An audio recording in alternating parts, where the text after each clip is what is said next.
Bonsoir tout le monde à ceux qui venaient de nous rejoindre. Bienvenue au sein de ce live secteur 2814 pour l'un des clous du spectacle. Je sais que notre ami Martin en trépide d'impatience. Il a dû se jeter le connaissant sur cette série animée pour être à jour et pouvoir échanger avec moi durant ce live, puisque nous allons fêter ensemble les 30 ans de Spider-Man, la série animée.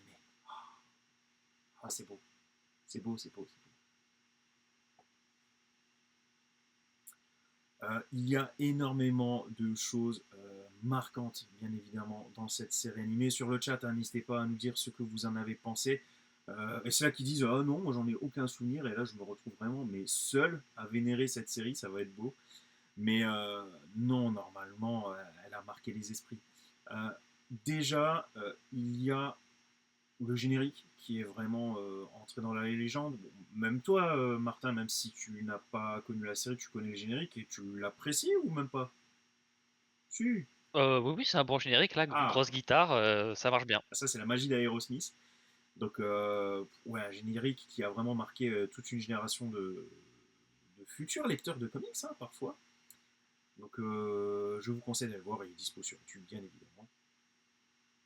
Au niveau des personnages, il y en a énormément qui sont du coup présents dans cette série animée. Euh, Quelquefois avec quelques petites modifications, mais de manière générale, ils sont quand même plutôt représentatifs de la version comics, on ne s'en éloigne pas trop.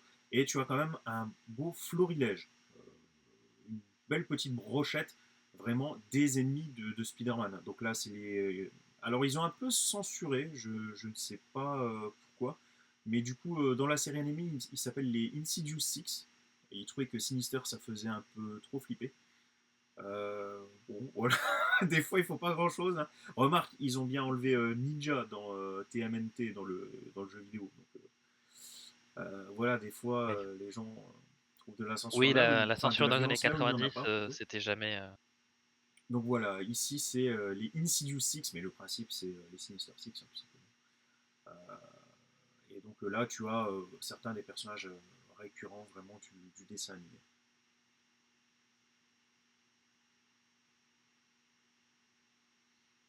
J'ai failli en parler dès le générique parce que le générique est assez représentatif finalement de l'animation, mais surtout du rythme de ce dessin animé. Et d'ailleurs, bah, les images que j'ai reprises viennent du générique, mais elles ont toutes cette approche vraiment mais explosive, quoi. Ce sont des scènes où tu as un rythme de dingue. C'est Spider-Man, c'est un mec qui saute, qui virevolte, qui s'accroche, qui saute encore, qui recharge, qui fait des pirouettes. Tu as vraiment le côté léger et aérien. Ce passage dans le générique est vraiment magistral, quoi. Enfin, vraiment, franchement, t'es tout de suite dedans en voyant une scène pareille. Et c'est vrai que ça euh, casse avec le dessin animé de Batman qui est vraiment plus dans la force brute avec des gros coups où tu entends le gros quand tu mets le coup de poing. Tu sens vraiment que le mec, limite, il a tapé dans un mur, quoi, alors que c'est juste un visage. Là, on joue pas trop là-dessus. On joue vraiment plus sur le côté aérien, coup de pied, etc.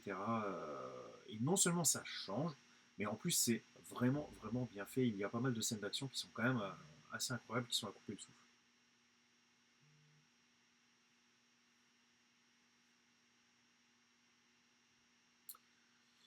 Qu'est-ce que l'on peut dire d'autre? Il y a une approche assez originale au niveau des arcs, c'est-à-dire que tu as pas mal d'épisodes stand-alone. Clairement, par exemple, la première saison, c'est tout simplement une présentation des personnages les plus connus de l'univers de Spider-Man. Mais à côté de ça, parfois, bah, tu as des doubles épisodes, ou alors des fois, tu as tout simplement 5 épisodes, même ça, c'est dans la dernière saison, et l'avant-dernière, il me semble, où tu as vraiment genre 5 épisodes à la suite, où tu as vraiment limite, ça se finit, et l'épisode d'après reprend là où ça s'est fini. Et tu as aussi des fois un arc sur l'ensemble, tout simplement, donc, de la série. Donc là, avec un peu comme les séries télé de nos jours, c'est-à-dire des épisodes stand-alone, mais avec un fil rouge qui t'aide vraiment à continuer. Et donc tu as notamment le cauchemar génétique durant la saison 2 où tu as Spider-Man donc, qui se transforme en araignée. tout ça, c'est vraiment cool. Et de manière générale, on a adapté quand même beaucoup d'histoires connues, incontournables de l'univers de Spider-Man. Au niveau du doublage, il y a pas mal de choses à dire. Alors, je l'ai vu en VO quand j'étais plus jeune, mais ça fait vraiment longtemps, donc dans le doute, je vais m'abstenir d'en parler parce que ça commence à remonter à loin quand même. Par contre, concernant la VF, elle est quand même très chouette. Et notamment grâce à Nicolas Marié, qui est un peu comme Claire Guyot dont j'ai parlé tout à l'heure, qui est quand même une voix très très connue du paysage francophone. Hein. Donc là, bah, c'est tout simplement celui qui fait Peter Parker. Mais bah, d'ailleurs, il est aussi dans Buffy contre les vampires. C'est celui qui double le personnage de Giles. Et c'est une voix que l'on entend quand même très très très très souvent sur des personnages souvent posés, un peu âgés. Enfin, âgés. Je m'approche tout doucement de cet âge-là. Donc on va dire autour de 45-50 ans. Bon, même si là, il a joué un adolescent. Enfin, jeune adulte, disons. Et c'est vraiment un comédien de talent. Et rien que du coup le double épisode final qui est autour de Spider Carnage, où du coup bah, il double, puisque c'est quand même Peter Parker, c'est également lui qui le double, franchement il envoie du lourd. Il donne à sa voix des intonations assez incroyables, ça va loin, c'est vraiment vraiment assez incroyable. J'ai noté aussi Mary Jane, non pas pour la doubleuse qui fait un taf correct, mais pas, qui m'a pas plus marqué qu'un autre. Mais par contre, c'est vrai que c'est assez drôle de se dire que du coup, la comédienne double à la fois Mary Jane et la tante May. Déjà, il y a quand même une sacrée différence d'âge. La voix, en plus, tu la reconnais. Franchement, tu la reconnais, même si effectivement, elle met un peu plus d'effet pour la tante May. Et puis, ben, c'est vrai que par rapport à Peter, ça fait bizarre, quoi. Enfin, il a la même voix que entre guillemets, la figure maternelle et sa petite amie. Ça fait presque un peu complexe d'Electre, tout ça. Donc, ouais, c'est assez bizarre. Enfin, non, complexe de Deep, du coup, pour le coup, Electre, c'est si ça avait été Mary Jane, donc complexe de Deep. Euh, ouais, au niveau de la voix, une fois que tu t'en rends compte, tu n'entends que ça fait vraiment bizarre. Quoi.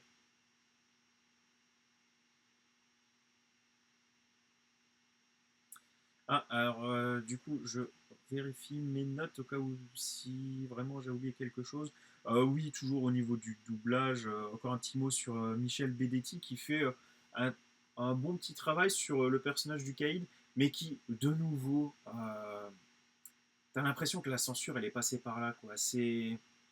En fait, il fait sa voix de manière sérieuse. Je trouve qu'il tient plutôt bien le Caïd, mais au fil des saisons, il va commencer à lui donner des intonations un peu plus ridicules, où il va rajouter des petits mots par-ci par-là, des mots qui, je pense, n'ont pas lieu d'être, mais pour, je pense, dédramatiser un peu, pour un peu adoucir le personnage, du genre. C'est quand même pas au point de, si vous connaissez, c'est quand même pas au point de l'ancien dessin animé Nicky Larson, où la censure et le doublage français ils ont été vraiment très forts. Mais c'est un peu le même principe. C'est du genre, ouah, je veux tuer tout le monde, je veux tuer tout le monde. Et puis après, il va dire, oui, c'est parce que moi j'aime bien tuer tout le monde. Voilà, bien évidemment, j'exagère, mais c'est un peu, ouais, on retrouve un peu cet état d'esprit. C'est un peu dommage et en même temps, bah, c'est représentatif d'une époque révolue. C'est, voilà, on va dire. Ouais, c'est un peu ça. Ouais. Staff d'improvisation, il a sa carte de membre, je pense. Bah, tiens, d'ailleurs, t'as un méchant qui dit moi, je ne lui fais pas confiance. Et l'autre, il lui fait, mais de nouveau avec une voix ridicule un peu. Ouais, de toute façon, vous faites jamais confiance à personne. Vous. Elle est pas prononcée sérieusement, cette phrase. Elle est prononcée visiblement d'une manière ridicule et de manière volontaire. Mais bref, passons à présent au top 5 des épisodes. N'hésitez pas à nous dire sur le chat quel est votre top 5. Martin, tu as vu tous les épisodes, donc 10 fois, tu as un top 5 en tête, mais peut-être que tu veux pas le partager, c'est ça Ouais, c'est vachement personnel. Je me sens pas encore prêt à partager des choses comme ça, ouais. Je comprends. Je comprends. Alors, c'est marrant parce que lorsque j'ai fait ce top 5, je me suis dit que ce top 5, c'était pas du tout le top 5 que j'aurais fait il y a 10 ans. Mais comme quoi, les goûts changent, tout le monde évolue forcément. Et là, finalement, les 5 épisodes, c'est pas forcément là où tu as les vilains les plus représentatifs de l'univers de Spider-Man. Donc, on va commencer par une vieille rancune qui est vers la fin de la saison 3. Donc, au niveau du synopsis, c'est Tombstone qui a une mission et qui, pour y parvenir, se dit que ça serait bien de faire d'une pierre deux coups, remplir la mission et en même temps se venger de Robbie Robertson, puisque c'est de sa faute s'il a été en tôle la première fois. Et pour cela, il va s'en prendre tout simplement au fils de Robbie Robertson, donc qui est Randy. Ce que j'ai beaucoup aimé dans cet épisode, c'est que tu avais un épisode quand même avec des réactions très humaines. Et finalement, le seul côté, euh, comment dire, qui ne fait pas réaliste, c'est justement le design de Tombstone. Mais sinon, pour le reste, c'est clairement une histoire qui pourrait arriver, quoi. Donc c'est quelqu'un qui s'en prend à un fils pour faire mal au père, qui au niveau du plan, donc en fait ils vont faire une sorte de casse, sauf que tout le monde a des gants pour pas se faire repérer, sauf Randy, le fils de Robbie. Et cet épisode va vraiment mettre des thèmes extrêmement intéressants en avant, notamment celui de la rédemption, puisque même la fin est très bien trouvée. Tu as Randy qui a peur, qui se dit mais qu'est-ce qu'on fait? On a fait quelque chose de mal, la police arrive, on s'en va. Et là, tu as Robbie qui dit non, non, non, on va enfin assumer et après cette histoire, on va enfin aller de l'avant. Donc c'est un épisode que j'ai beaucoup aimé. De nouveau, c'est clair qu'on est loin du Docteur Octopus avec le plan machiavélique et Spider-Man qui virevolte partout. Mais le côté plus réaliste de cette histoire, au sein d'un dessin animé qui ne l'est pas la plupart du temps, c'est vrai que ça change et ça donne une petite bouffée d'air frais. Du coup, au dernier moment, j'ai mis dans mon top 5.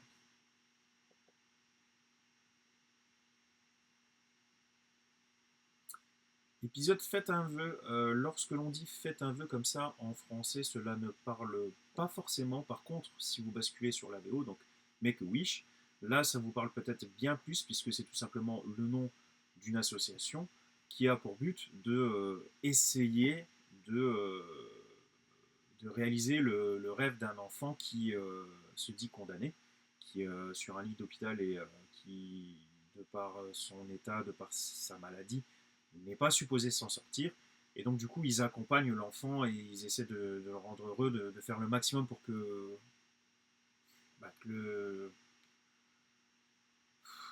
que leur étape sur Terre ressemble quand même à quelque chose, à défaut d'être longue, j'ai envie de dire quelque chose, essayer de le rendre les plus heureux possible. Et comment ils font? Ils essaient notamment de réaliser leur rêve. Donc, je vais rebasculer sur le catch 2 secondes, mais c'est comme ça que John Cena a été voir des tonnes et des tonnes d'enfants. Donc comme quoi c'est vraiment un bon gars quand même. Je ne l'aime pas en tant que catcheur, mais en tant qu'acteur et en tant qu'être humain, c'est un bon gars. Et cette histoire, c'est un peu ça, mais en même temps, c'est aussi du côté de Spider-Man. Donc il faut savoir que Spider-Man a merdé, c'est clairement pas la première fois et ce sera pas la dernière. Et qu'est-ce qu'il fait comme d'habitude, il va remettre son statut de Spider-Man en cause, il va être à deux doigts de jeter le costume dans la poubelle comme l'image très connue dans les comics. Donc bref, il est sur le point d'abandonner, et là tu as Madame Web qui se pointe, sa première apparition dans la série animée, et qui lui dit va voir la petite fille à tel endroit. Spider-Man lui dit mais qu'est-ce que tu veux, t'es qui, pourquoi? Et il non, non t'inquiète, va voir la petite fille à cet endroit. Et c'est là que lorsqu'il rencontre la petite fille, que qui discute et qu'elle lui dit que c'est une immense fan, qu'elle suit toutes ses aventures, qu'elle l'adore, qu'il ne doit pas abandonner, qu'il doit continuer de se battre, que c'est important ce qu'il fait, qu'elle ne croit pas ce qu'il y a écrit dans les journaux. Et finalement, ils vont avoir une petite aventure en 2 épisodes. Alors, après, c'est un épisode qui est dans un sens très touchant, très sérieux, qui est très adulte. Et dans un sens, tu as quand même le côté un peu plus enfant déjà qui rencontre son idole, mais aussi enfant qui affronte les méchants Un peu comme l'épisode L'œuf du pingouin dans la série animée Batman, où là, clairement, t'as Batman qui est KO tout l'épisode, et tu vois les enfants qui défoncent le pingouin. Bah là, c'est un peu le même principe, du coup, quand t'es gosse, ces épisodes passent très bien, quand t'es adulte, t'es un peu plus, oh ouais, la vache, le super vilain, il prend cher, il se fait défoncer par une gamine. Voilà, c'est le côté négatif de ce type d'épisode. Non, non, une petite aventure en tout bien, tout honneur dans les rues de New York pour affronter des malfrats, Sokalala. Ils ont vraiment l'esprit mal placé, ces personnes sur le chat, alors que c'est pas du tout notre genre, nous. Mm. Non, bah non. Bah Nous, non. nous sommes purs comme la neige. Et absolument, absolument. Donc, et ce qui est intéressant aussi au niveau de la construction, c'est que Make-A-Wish, donc du coup en VO, te spoil clairement l'épisode, mais en VF c'est plus discret. Du coup, puisque tu percutes pas forcément sur le côté faites un vœu et alors en France, encore moins en 94, tu connais pas forcément l'association. Du coup, lorsque Peter Parker montre qui il est, et qui dit à la gamine tu diras rien, qu'elle dit oui oui je te promets tu diras rien, et c'est seulement après en fait que tu apprends qu'elle est condamnée. Ça aurait été très malsain si on l'avait su dès le départ et Spider-Man il l'avait dit avant en mode et tu diras rien, sachant que la pauvre il lui reste plus longtemps à vivre. Ça aurait été malsain, mais là du coup la construction de voir que Peter du coup confie à la gamine et que c'est seulement vraiment à la fin que tu comprends qu'elle est condamnée, bah, ça te donne un coup encore derrière. Euh, et du coup, ce sont deux épisodes qui sont vraiment très bons. Mais de nouveau, non pas par rapport au super vilain de ce double épisode, mais vraiment par rapport aux thèmes qui sont mis en avant et à la construction même de l'épisode.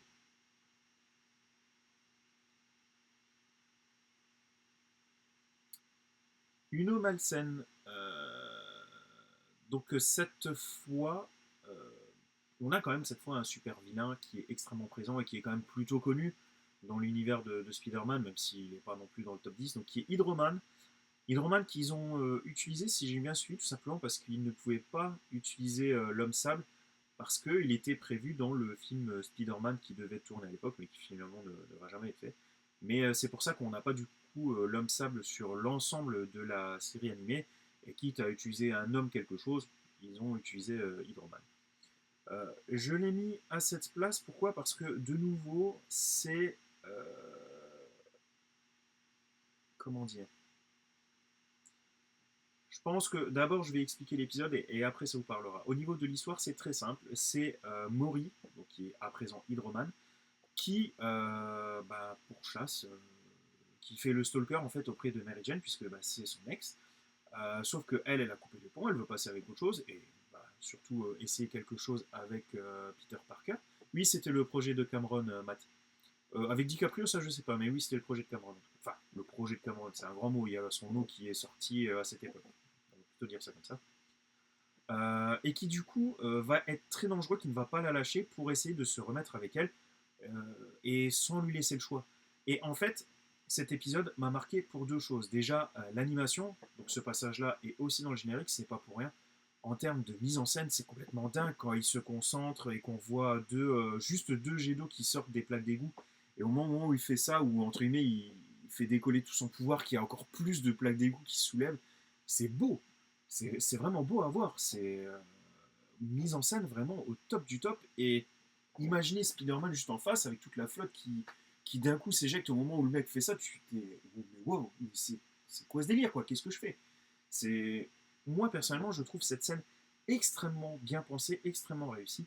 Mais bien évidemment, pourquoi cet épisode m'a marqué? Parce que de nouveau, on a vraiment un super vilain avec des traits malheureusement extrêmement humains, du coup très réalistes. Euh, dans la rue, tu peux pas rencontrer le docteur Octopus, tu peux pas rencontrer un mec avec quatre bras mécaniques. Par contre, un mec qui a du mal à passer à autre chose, qui devient dangereux par rapport à son ex-petite amie, malheureusement, ça, tu vas dans n'importe quelle ville ou village et t'en as un. Alors, ça va peut-être pas au point de s'en prendre physiquement avec elle, mais au point de devenir quelque chose de malsain. Ah oui, tous les jours dans les journaux, tu as une histoire comme ça. Et donc, du coup, de le voir en dessin animé, c'est vrai que c'est à la fois un affrontement entre un super vilain et un super héros, donc c'est tout simplement distrayant, mais en même temps, tu vois ce côté malsain, flippant de l'épisode, et encore plus de nos jours, peut-être moins en 94, parce qu'on on en parlait peut-être moins, mais 30 ans après, on en parle énormément de ce genre de choses. Et donc ça donne vraiment une nouvelle vision à l'épisode, et le personnage, tu le prends du coup, de par tout ce qui se passe, extrêmement au sérieux. C'est un personnage que tu considères véritablement comme étant dangereux, et j'ai envie de dire bien plus qu'un mec qui essaie de contrôler la puissance du soleil ou il peut détruire la planète. Oui, ok, mais on sait pertinemment que c'est pas trop possible au final. Enfin, je dis ça, mais si je me souviens bien, la, comment dire, l'équation pour le nucléaire, c'est tout simplement ce qui se passe dans le Soleil, si je me souviens bien. Je me dis peut-être une connerie, mais dans un sens, on s'y rapproche quand même pas mal. mais je me trompe peut-être. J'ai fait L, j'ai pas fait S, mais il me semble que c'est ça. Mais dans le doute, on va faire comme si j'avais rien Ah, dit. c'est elle. J'ai fait L. Je suis un littéraire. Ah ouais. Après, bon, j'ai pas fait S non plus, j'ai fait ES, mais il me semble que ouais, dans ce qui se passe dans le Soleil, c'est aussi de la fusion. Il me semble que c'est ça, hein. Ou alors les réacteurs nucléaires, c'est de la fission. Non, avant c'était de la fission et maintenant c'est de la fusion, je crois. Un truc dans le genre. Là, j'irai pas jusque-là au niveau des détails, parce que j'ai peur de me perdre. Mais à vérifier, c'est intéressant. C'est toujours ce genre de truc qui m'intéresse, il faudra que je vérifie. Bien sûr, en commentaire, puisque maintenant nous sommes sur YouTube, on vous l'a même pas dit. Nous sommes sur Mm. YouTube, voilà, en commentaire, n'hésitez pas à dire hop, la vache, il s'y connaît en comics, par contre, en nucléaire, c'est vraiment une bille. Franchement, en thermonucléaire céleste, il est vachement nul, hein. Ouais, Merci les reste sur commentaires. Spider-Man, mais oh, le nucléaire, t'oublies, hein. Mais vraiment, hein. Faut plus jamais venir là-dessus, quoi. Enfin, Épisode suivant, tout simplement, c'est nul. L'épisode final, le double épisode, j'ai beaucoup aimé Spider Carnage. C'est bah, de nouveau le comédien de doublage et comme j'ai dit est exceptionnel. Il aide vraiment beaucoup à apprécier ce double épisode, hein. Il fait un travail remarquable sur Spider Carnage. Visuellement, il est quand même vachement impressionnant, je trouve. J'aime beaucoup. Et on se rapproche un peu du principe de la saga des clones, puisque comme vous pouvez le voir, vous avez vraiment dans cette histoire beaucoup de Peter Parker, alors qui ne sont pas des clones par contre, qui viennent de différents univers. Et si je ne me trompe pas, c'est tout simplement aussi la première fois qu'on parle d'univers parallèle dans l'univers de Spider-Man. C'est dans cette série animée. Mais même si ici on parle d'univers parallèle, au final c'est plus ou moins quand même la saga des clones qui est repris. Euh, et donc ils affrontent Spider-Carnage. Au niveau de nouveau du rythme, de voir tous ces Spider-Man différents, la menace Spider-Carnage, le doublage, plus le rôle de l'oncle Ben, font que ce sont deux épisodes qui sont vraiment, vraiment, vraiment chouettes. Autre point, c'est la seule fois de la série qu'on voit Gwen Stacy. Alors, moi, j'ai découvert Spider-Man avec cette série animée. Donc, moi, le love interest de Spider-Man, bah, du coup, par la force des choses, ça a toujours été Mary Jane. Mais je sais que, du coup, les anciens lecteurs qui connaissaient déjà Spider-Man avant cette série animée, ils ont toujours eu du mal avec le fait qu'on commence avec Mary Jane et non Gwen Stacy. Donc voilà, sachez que pour l'anecdote, elle apparaît quand même 30 secondes dans ce dessin animé, dans l'épisode final, mais du coup il s'agit du love interest de Peter Parker dans un univers parallèle, tout simplement. Encore deux choses importantes, c'est aussi dans cet épisode final que l'on voit Stan Lee. Donc pareil, dans un univers parallèle, on apprend que Spider-Man a été créé par un scénariste de comics qui est Stan Lee, et donc il revolte dans les airs avec lui le temps d'une petite scène. Clin d'œil très sympa, c'est toujours sympa à voir. Et puis, bah, apparition de Stan Lee, toujours. On ne peut pas cracher dessus. Et au final, tu as aussi la fin de la série. Quand j'étais gosse, je ne l'aimais pas parce que bah, tu as le côté on coupe court. Tu as l'impression qu'il n'y a même pas de fin. En fait, à la fin, Spider-Man se casse avec Madame Web et Madame Web lui dit bah, on va retrouver ta Mary Jane maintenant que tu as sauvé les univers. En gros, tu as fait ce que je t'ai dit, maintenant je vais un peu t'aider à faire ce que tu veux. C'est un peu ça. Euh, et bah, au final, maintenant, quand je revois cette série, bah, cette fin, même si dans un sens t'as un goût amer parce que t'as pas vraiment de fin, bah, le côté fin ouverte, le côté aventure continue, bah, j'ai bien aimé. Euh, J'irai pas jusqu'à dire que c'est parfait, j'aurais quand même préféré qu'il y ait une fin, mais on va dire que je suis un peu plus tolérant que je ne l'étais par le passé. On va plutôt dire ça comme ça. Au final, c'est, on va dire, une fin recevable, moins détestable que ce que j'avais en tête la première fois. Voilà. Après, c'est clair que donc, enfin, la deuxième fois, non, la sixième fois plutôt que j'ai revu ce dessin animé, c'était pour le montrer à ma fille. Quand elle a vu la fin, ah oui, ça lui a fait bizarre, en mode bah où ils vont, qu'est-ce qui se passe? Mais c'est fini ma chérie, il n'y a plus rien. Ça lui fait bizarre. Ça pue un peu l'arnaque pour elle, forcément. Sachant que ah, je croyais que Matt allait en parler parce qu'il parle de X-Men 97. Mais bah, toi, tu as vu X-Men On le voit, 97? oui. Il paraît Oui. qu'X-Men 97 conclut cette histoire quand même, c'est ça? Il y a brièvement, on aperçoit Peter et Mary Jane ensemble, ce qui Sous-entend qu'il l'a retrouvé. indirectement montre que voilà, exactement. Ok, donc c'est bien ça. Ouais, ok. Donc voilà quand même Et beaucoup. c'est bien parce que vraiment il y a les mêmes looks et tout, le même même pull avec Mary Jane, enfin c'est voilà, Ils ont pris le les même mêmes design, persos ouais. quoi. Ok, Ouais. ok, ok. Oui, non, je sais qu'ils finissent pas leur histoire, Matt, ça va pas plus loin, mais au moins tu sais entre guillemets qu'il l'a retrouvé. J'ai envie de dire, c'est toujours sympa. Et on espère, oui, une sorte de nouvelle série animée Spider-Man 94. Enfin, on espère. Martin un peu moins visiblement, mais moi oui, clairement. Si c'est aussi bien que la série X-Men, je n'ai aucun problème à la regarder. Ah, Enfin, la série X-Men, s'ils font la même chose, enfin, s'ils font la si, version X-Men 97 de la série Spider-Man, c'est pas en s'appelant Spider-Man 94, et que c'est la même qualité que X-Men que 97, la j'en nouvelle. mange tous les jours. Ah bah ça serait dommage quand même Mais après, c'était. qu'ils fassent la même chose que X-Men 97, mais en moins bien. Là, je serais dégoûté. Ah oui, mais bon, c'est pas si facile que ça. Mais c'était prévu hein, qu'il fasse une autre saison hein, pour cette série-là. Parce que, bah, il y a eu tous les trucs avec Avi Arad, le rachat de Marvel, enfin, il y a eu plein de trucs comme Pour ça qui Spider-Man fait qu'ils en 94. ont pas fait. Ouais. Eh ben, j'en sais rien parce que du coup, j'ai encore été vérifié.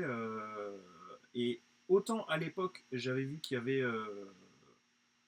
des choses, tu avais plusieurs sons de cloche. Là, la dernière fois que j'ai lu quelque chose sur internet, je crois que c'était tout simplement un des producteurs de la série, et qui a dit non, bah, dès le début, on avait prévu de faire ce nombre d'épisodes. Puis je sais pas ce qu'il vous faut au final, 5 saisons, 65 épisodes, c'est bien plus que les autres séries de cette époque. Oui, c'est Oh, pas. c'est le personnage de Seb du Grenier. Bon, bah vous Ouais, l'avez c'est eu pas vos si 5 mal. saisons là. Ouais, c'est Voilà. un peu ça, mais C'est ouais. Après, la déclaration, elle est difficile à contredire. C'est vrai ce qu'il dit. 65 épisodes, c'est vrai que c'est pas mal. Euh, oui, oui. Et puis tu peux pas vérifier si effectivement dès le début le deal c'était 65 épisodes. Ça c'est difficile. En tout cas, c'est la dernière fois que j'ai lu quelque chose à ce sujet, c'était ça. Après, la fin, elle fait quand même penser de nouveau à une fin ouverte. Euh, Toujours par rapport à l'épisode final, il y a aussi, c'est à noter qu'il y a aussi deux bouffons. Euh, Vous avez le Green Goblin et le Hobgoblin. Et pour l'anecdote, j'ai essayé de retrouver cette anecdote, j'ai pas réussi à la retrouver, mais pourtant il me semblait bien qu'à l'époque je l'avais lu, donc voilà, c'est peut-être une légende urbaine.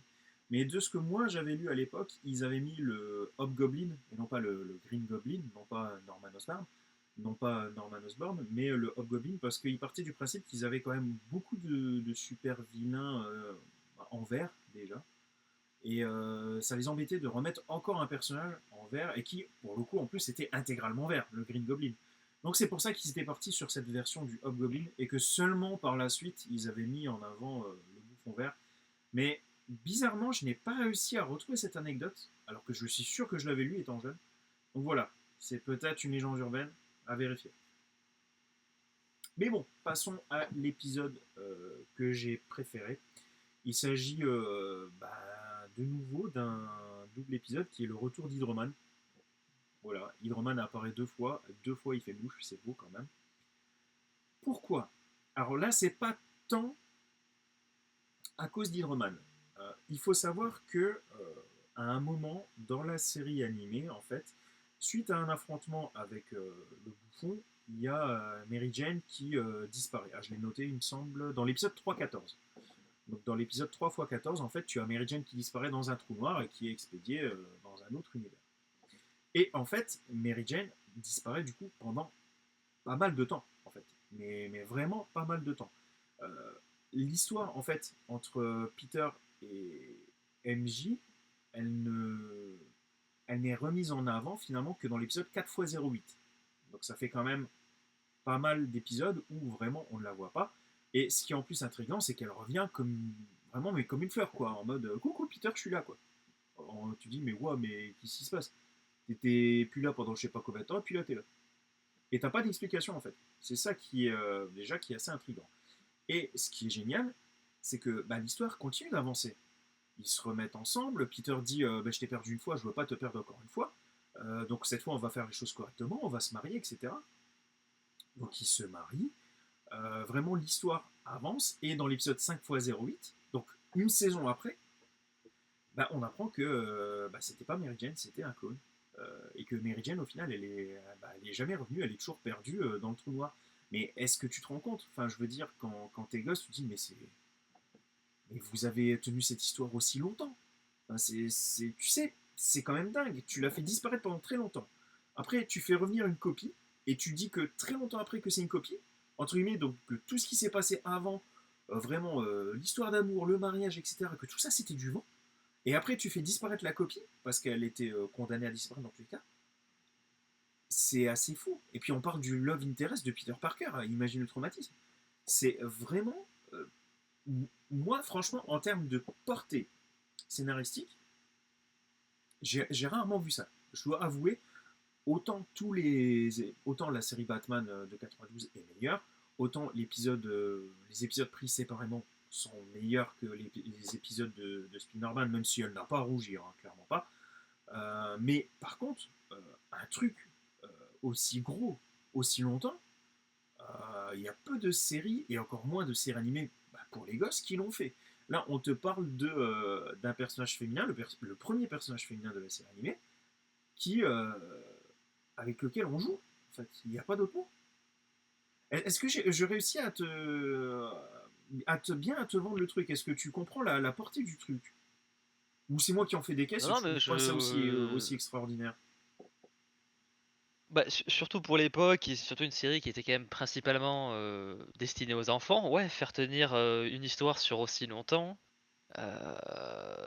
c'est pas rien. Enfin, c'est quand même, ouais, je trouve que c'est assez atypique, quoi, parce que ouais, ça chamboule le statu quo. Il faut avoir suivi pendant longtemps, donc il faut partir du principe que les enfants suivent tous les épisodes dans le bon ordre, et ça, c'est pour une série qui était quand même destinée à être consommée un peu par n'importe quel bout, enfin Exactement. très indépendamment Ouais, en ouais. fonction des épisodes. C'est quand même un pari, ouais, c'est quand même assez ambitieux, quoi. Enfin, c'est pas rien, quoi. C'est C'est pas pas mal. rien. Et encore une fois, on parle d'une série d'il y a 30 ans, quoi. Et en plus, Mm. même le twist était très intelligent, parce que comme j'ai dit, c'est un double épisode. Et en fait, à la fin du premier épisode, tu as l'image de droite, donc où tu vois Mary Jane qui, en fait, pour sauver Peter, utilise de l'eau. Donc là, tu comprends pas. La première fois, tu te dis. La première fois, tu te dis plus que Mary Jane a développé des pouvoirs, qu'elle est devenue une sorte de mutant. Tu comprends pas trop pourquoi.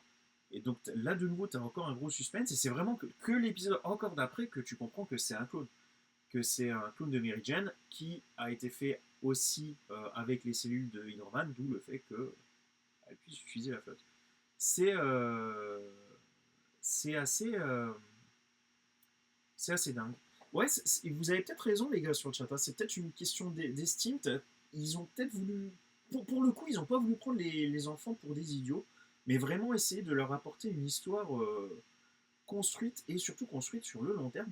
On parle quand même du coup d'une intrigue qui commence dans l'épisode du coup 3-14 et qui bah, au final bah, va jusqu'au bout de la série, puisque à la fin de la série, il ne retrouve même pas Mary Jane.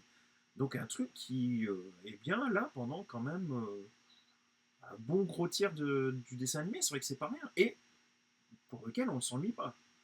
Parce que c'est pas genre c'est une intrigue et puis on n'en parle que de temps en temps. Non, la disparition de Mary Jane, c'est un gros bloc où Peter Parker, clairement, pendant un bon moment, il la cherche, il la trouve pas. Enfin, t'as du suspense. Plus après le retour, et les avancer tout simplement pour après revenir en arrière quand tu as pensé le code. Ouais, non, franchement, bah, les scénaristes, hein, je sais que vous nous regardez, on vous adore, vous avez fait Ah, un bien sûr. sacré taf. Merci les gars.